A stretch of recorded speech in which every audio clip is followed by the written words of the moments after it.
Bonjour, bienvenue dans cet épisode de Questionner la sage-femme. Aujourd'hui, je réponds à une question qui est plutôt tournée sur la pathologie, mais donc du coup plutôt sur notre sens clinique et les éléments qui nous permettent de détecter une complication qui est quand même assez importante, qui peut arriver assez fréquemment.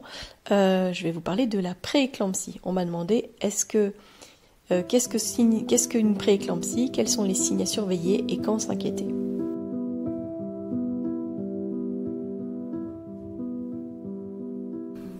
Chaque mercredi, avec l'épisode Questionner la sage-femme, je répondrai à une question d'une auditrice ou d'un auditeur. N'hésitez pas à venir me poser vos questions en message privé ou par mail, que ce soit sur la grossesse, l'accouchement, le postpartum, la parentalité, sur les naissances en dehors des hôpitaux ou encore sur nos pratiques de sage-femme autonome. Alors la prééclampsie, c'est une complication sérieuse de la grossesse qui touche, on dit, entre 2 et 5% des femmes enceintes. Elles sont souvent perçues comme un problème de tension, mais en fait, ça affecte bien plus que juste la tension, parce que ça peut impacter les reins, le foie, la coagulation sanguine et même le cerveau de la maman. Alors dans cet épisode, j'ai envie de vous parler des signes d'alerte, des facteurs de risque, pourquoi il y a certaines femmes qui sont plus concernées, les tests et les prises en charge qui sont disponibles aujourd'hui et s'il existe des moyens de prévention. Alors la prééclampsie, ça peut faire peur parce que c'est souvent la complication la plus redoutée, un peu sinueuse. Si on n'est pas attentif, ça peut flamber rapidement. Donc c'est des choses évidemment que les professionnels ont l'habitude de détecter, de rechercher et il y a des tests tout simples qu'on fait à toutes nos consultations qui sont là pour détecter ce genre de complications. C'est quoi ? C'est la prise de la tension, c'est l'examen général, vérifier que la maman ne fait pas des œdèmes importants, et c'est surtout l'examen des urines. Donc nous on demande aux femmes à chaque fois de faire pipi sur une tigette pour pouvoir vérifier la présence de protéines dans les urines. Et par contre je suis un peu surprise parfois qu'elles me disent qu'en fait en dehors des moments où elles sont avec nous, elles ne le font pas de manière systématique. Vous pouvez vraiment demander à faire tester vos protéines dans les urines, parce que c'est vraiment le b.a.-ba de ce qui doit être fait dans les consultations prénatales. Important quand même de mettre un peu le focus là-dessus. Donc c'est vrai que en fait cette question elle est venue d'une proche, d'une de nos patientes qui dernièrement a eu lors d'un petit test avec moi des traces de protéines sur sa tigette, et donc je l'ai mentionné, je l'ai dit parce que j'explique toujours en fait ce qui se passe. J'ai expliqué pourquoi est-ce qu'on faisait ce test-là, mais je pense que tout ce qui a été retenu, c'était risque de prééclampsie, alors que c'est pas du tout ce que j'ai dit. En fait, les protéines, parfois, les tests ont des traces, etc., mais c'est plus lié parfois aux pertes vaginales, etc. Quand on a vraiment des protéines dans les urines liées à une prééclampsie, c'est franc, c'est net. C'est pas juste des petites traces, on a vraiment les marqueurs qui changent vraiment de manière beaucoup plus importante. Et donc, toutes les femmes qui ont de l'hypertension en fin de grossesse ne font pas une prééclampsie. Et à l'inverse, une prééclampsie, ça ne se limite pas à uniquement une élévation de la pression artérielle.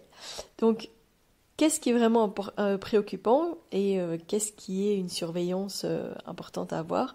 Donc, c'est une question qui est vraiment importante de comprendre les signes et les symptômes et leur signification.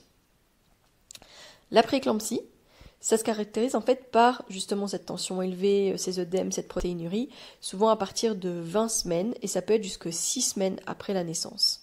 Il y a le signe le plus important, c'est justement la présence des protéines dans les urines et la tension, ce sont les deux symptômes qui sont associés.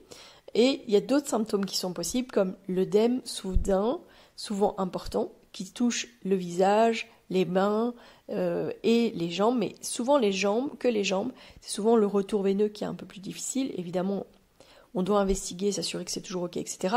Mais là, on parle vraiment d'un œdème plus généralisé, des maux de tête persistants, parfois des vrombissements au niveau des oreilles, des douleurs dans le haut du ventre, on appelle ça une barre épigastrique, donc c'est la douleur sous les côtes, une prise de poids rapide, excessive, une sensation de malaise, d'oppression. On voit aussi des paillettes ou des taches noires dans son champ de vision. On peut aussi avoir de plus en plus de difficultés à uriner. Donc ça, c'est vraiment des signes où il faut aller consulter rapidement parce que c'est quelque chose qui dégénère. Et en fait, moi je dis toujours que si jamais on se pose la question de si c'est normal, il vaut mieux aller se faire voir à l'hôpital, être vu à l'hôpital pour pouvoir détecter si jamais il y a une complication, plutôt que de passer à côté de quelque chose en se disant bah, c'est normal, c'est une grossesse, c'est pas confortable, etc. La prééclampsie, il faut savoir que ça peut évoluer en éclampsie. Ça, c'est une forme grave qui provoque vraiment des convulsions et qui peut vraiment mettre en danger la vie des mères et des bébés. Heureusement, ça reste rare parce qu'il y a moins de 1% des prééclampsies qui évoluent en éclampsie, notamment grâce à la surveillance médicale, évidemment. Mais il faut savoir que c'est une des premières causes de décès materno-fœtal. Voilà, parce qu'en fait, c'est très peu insidieux, mais quand ça se met en route, en fait, parfois on ne peut plus rien faire. Parce que comme je vous disais, ça peut jouer sur la circulation sanguine, pas sur la circulation sanguine, mais sur la coagulation au niveau sanguin. Et on peut avoir vraiment des femmes qui se mettent à saigner abondamment, mais en fait, de tout leur corps, en fait, elles ne coagulent plus. Et là, ça devient vraiment très très compliqué de récupérer.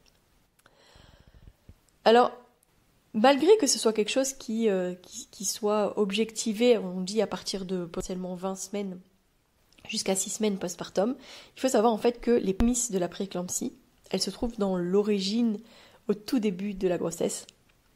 En fait, c'est dans la façon dont le placenta s'implante en début de grossesse, qu'on appelle la placentation.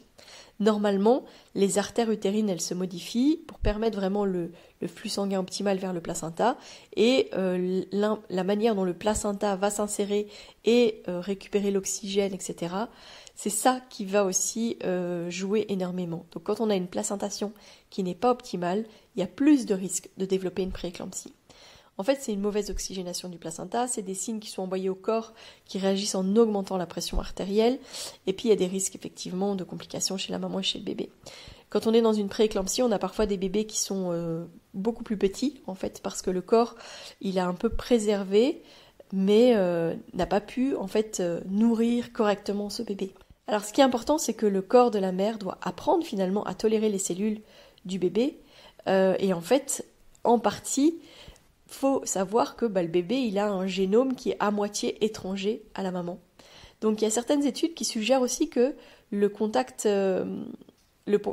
prolongé avec le sperme du partenaire avant la conception, ça pourrait favoriser aussi un risque moins important de prééclampsie. Et ça veut dire aussi qu'il y a plus de risques chez les femmes, notamment chez les couples de femmes qui font appel à la procréation médicalement assistée, parce qu'il pourrait y avoir un contact avec du sperme qu'en fait elles n'ont pas l'habitude d'avoir, donc dans le cadre d'insémination artificielle. Mais aussi, par exemple, on dit qu'il y a plus de femmes, il y a environ en fait 75% des prééclampsies qui ont lieu pendant les premières grossesses. Parce que souvent, les femmes se sont protégées, etc.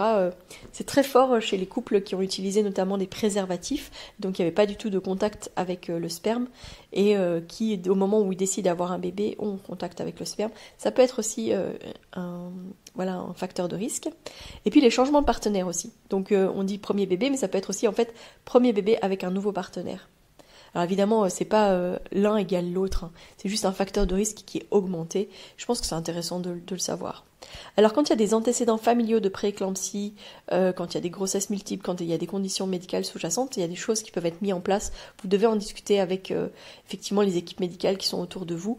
Aujourd'hui, il existe des tests sanguins aussi qui permettent d'évaluer le rapport entre certaines protéines du placenta, et ça permet de détecter précocement un risque potentiel plus important de prééclampsie. Alors, on a déjà une de nos patientes qui disait oui, alors moi, je suis à risque de prééclampsie, oui, donc moi ma prééclampsie, puis je dis mais en fait tu fais pas de prééclampsie, tu as un risque accru, mais là tu fais pas de prééclampsie. C'est juste un marqueur, c'est une statistique, donc voilà. Alors les moyens de prévention. Si par exemple une femme a fait une prééclampsie pour un premier bébé, on la mettra sous microaspirine pendant toute sa grossesse pour aider justement à améliorer la circulation sanguine et placentaire.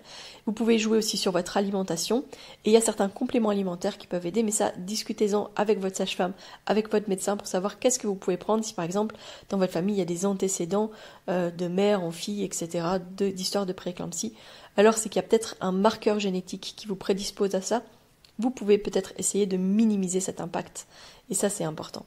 Paniquez pas à la moindre trace de protéines dans vos urines, mais communiquez avec les équipes qui sont autour de vous, c'est hyper important de pouvoir en discuter parce que les protéines, ça peut apparaître de façon transitoire en cas d'infection urinaire, de perte vaginale, d'hydratation insuffisante. Donc ce qui compte, c'est l'association avec d'autres symptômes et c'est surtout d'en discuter avec les équipes, avec la sage-femme par exemple qui vous suit. Ça, c'est vraiment important pour pas avoir peur directement de cette histoire de prééclampsie. Si vous êtes enceinte et que vous vous posez des questions sur la prééclampsie, en fait, posez les questions à votre médecin, à votre sage-femme. Soyez à l'écoute de votre corps. Je vous ai donné les signes d'alerte. Je vais faire une publication sur Instagram avec un rappel de tous ces signes et symptômes, un peu pour que ce soit aussi un mémo en fait, en tout cas quelque chose qui peut mettre des puces à l'oreille et de se dire je me rappelle avoir vu ça, je ressens ce symptôme, qu'est-ce que j'ai d'autre, etc. S'explorer, s'écouter et aller consulter si jamais c'est nécessaire. Voilà, en tout cas merci pour cette question. Finalement un sujet que je ne savais pas que j'allais développer dans des épisodes de Sage-Femme Authentique et pourtant, c'est expliquer aussi à quel point oui, notre métier c'est la physiologie, on accompagne vraiment la physiologie, etc. Mais nous on détecte aussi en fait quand il y a des glissements, des changements. On va aussi faire, quand c'est comme ça, on fait des prises de sang pour vérifier en fait les marqueurs au niveau de la coagulation, au niveau des plaquettes, etc. Pour s'assurer en fait qu'on n'est pas en train de filer trop vite et qu'on va avoir besoin de sortir ce bébé en urgence. Parce qu'il faut savoir que pour arrêter cette hypertension, cette prééclampsie, le seul traitement qu'il y a, c'est d'arrêter la grossesse, c'est de retirer ce placenta. Et même une fois que c'est retiré, la femme doit rester en surveillance parce qu'elle peut encore avoir des crises de prééclampsie juste après, donc dans les jours qui suivent, les semaines qui suivent, donc elles doivent être encore surveillées et soutenues par rapport à ça. Voilà, je vous remercie donc pour cette question. Je me demande simplement si vous avez connu une prééclampsie ou si vous avez été suivi pour un risque accru ou si vous avez quelqu'un dans votre famille qui a vécu ça. Comment est-ce que vous l'avez vécu? Qu'est-ce qui a été réconfortant peut-être dans votre prise en charge? Comment est-ce que ça s'est passé pour vous? Je connais des histoires de bébés qui ont dû vraiment venir beaucoup plus tôt à cause d'une prééclampsie et je pense que c'est important d'en discuter pour que les femmes puissent reconnaître les signes et symptômes et pouvoir consulter en urgence si jamais c'est nécessaire. Partagez cet épisode à une future maman, à des parents, partagez autour de vous pour que justement l'information circule, non pas pour avoir peur de la prééclampsie, pour savoir quoi identifier au cas où on pourrait présenter des symptômes. Je vous donne rendez-vous lundi et d'ici là, portez-vous bien.